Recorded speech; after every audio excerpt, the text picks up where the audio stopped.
បាទសួស្តីបងប្អូនអរគ្នាបាទនេះជាការសាងសង់ទ្រង់វ័នណាបាទនៅកន្លែងកសិដ្ឋានយើងខ្ញុំបាទអញ្ចឹងការសាងសង់ទ្រង់វ័ននេះគឺយើងធ្វើបាទទៅតឹង6បដល់20មុនណាបាទអញ្ចឹងបងប្អូនអាចសាកមើលនៅរូបរាងក៏ដូចជាទ្រង់ទ្រាយបានហើយទំហំប៉ុណ្នេះ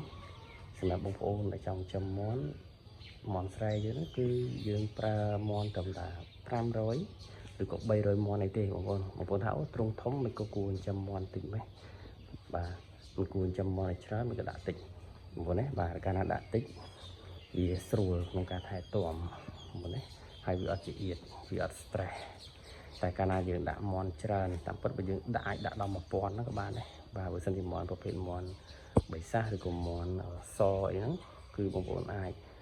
ដាក់បានរហូតដល់2000មាន់ក៏បានតែតម្លៃបើមាន់ស្រែយើងគឺវាត្រូវការស្ថានភាព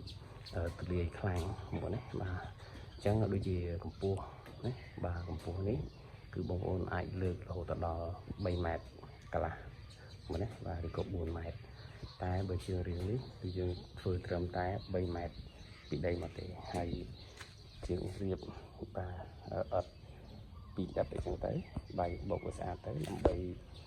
យើងចាក់សាតទៅឲ្យវាមានផ្ទៃរៀបស្មើបាទហើយយើងមានការបិទបាំងនៅកស៊ូតង់អីផ្សេងៗដូចនៅខាងក្រៅបាទអញ្ចឹងពីមុនគឺខ្ញុំចំមាន់ដាក់មាន់ច្រើនបាទក្នុងទ្រុងប៉ុណ្នេះតែឥឡូវគឺខាងខ្ញុំអត់ធ្វើការបង្ខំឬក៏ចំមាន់ច្រើនដូចមុនទេគឺយើងដាក់300មាន់បាទ200មាន់អីតែប៉ុណ្្នឹងឯងបាទមកនេះបាទយើងធ្វើបែបនេះគឺដើម្បីឲ្យវាទលាយវាអត់ stress ហើយការធ្វើវ៉ាក់សាំងការចាក់ថ្នាំអីផ្សេងគឺយើងធ្វើតាមគោលការណ៍ដូចធម្មតាណាបាទអញ្ចឹងទិដ្ឋភាពទាំងអស់នេះគឺ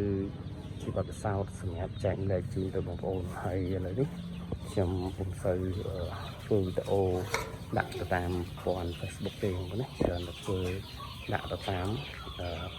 ប្រព័ន្ធ YouTube វិញណាបាទដើម្បីឲ្យបងប្អូនជួយ Subscribe ឬក៏ Follow អីចឹងទៅដើម្បីយើងអាចរក view ដោយសារ YouTube គឺអាចជួយយើងឲ្យរកលុយបានតាមរយៈ YouTube អញ្ចឹងណាបាទអញ្ចឹងរាល់ការចែកម្លែកខ្ញុំនឹងព្យាយាមធ្វើដាក់ចូលទៅក្នុង YouTube ដើម្បីចែកជួយដល់បងប្អូនយើងជាបទពិសោធន៍ជាគ្រឹះសម្រាប់